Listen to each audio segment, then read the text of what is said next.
व पद।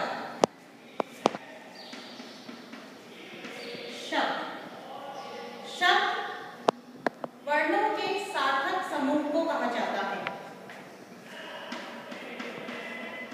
वर्णों के सार्थक मेल को शब्द कहते हैं। जैसे कमल। कमल शब्द कहते ही हमारे मस्तिष्क में कमल का फूल उभर उठता है, इसलिए इसे हम सार्थक शब्द कहते हैं। जिन शब्दों को सुनकर हमारे मन में कोई विचार या कोई चित्र उत्पन्न हो, वे सार्थक शब्द कहलाते हैं। यदि यहाँ कमल की जगह म का ल लिखा जाए तो इस शब्द को सुनकर ना तो हमारे मन में कोई विचार उत्पन्न होता है और ना ही कोई चित्र, अतः इसे हम निरर्थक शब्द कहते हैं। इन सार्थक शब्दों में बहुत सारे शब्द हम जोड़ सकते हैं, जैसे कमल, तालाब, खिलना आदि। पद शब्द स्वतंत्र होते हैं, ये शब्दकोश में पाए जाते हैं। जब इन शब्दों का प्रयोग करके वाक्य निर्माण किया जाता है, तब इन शब्दों का रूप बदल जाता है।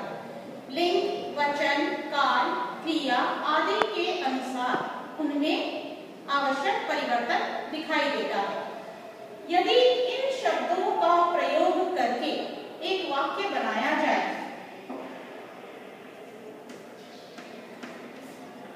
कमल तालाब में खिलता है। अब यहाँ आपने देखा कि तालाब के साथ में कर्सर आ गया है, खिलना शब्द परिवर्तित होकर खिलता बन गया है। अतः यहाँ वाक्य के लिंग, वचन, क्रिया, काल के अनुरूप शब्दों में आवश्यक परिवर्तन दिखाई देता है। शब्दों का ये परिवर्तित रूप जो कि वाक्य में प्रयुक्त होता है, इसे हम पद कहते हैं। यहाँ प्रत्येक एक पद है। कमल तालाब में खिलता और है, ये सभी शब्द न रहकर अब पद बन चुके हैं।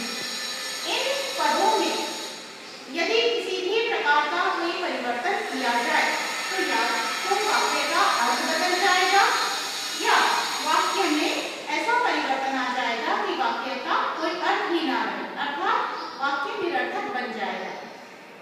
अथवा पद की परिभाषा इस प्रकार बनती है, वाक्य में प्रयुक्त शब्द भी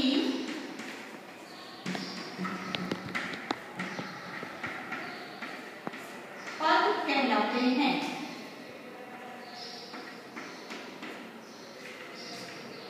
ये व्याकरण के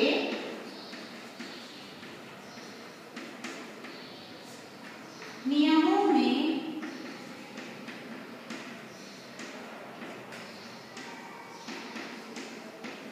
बंधे होते हैं।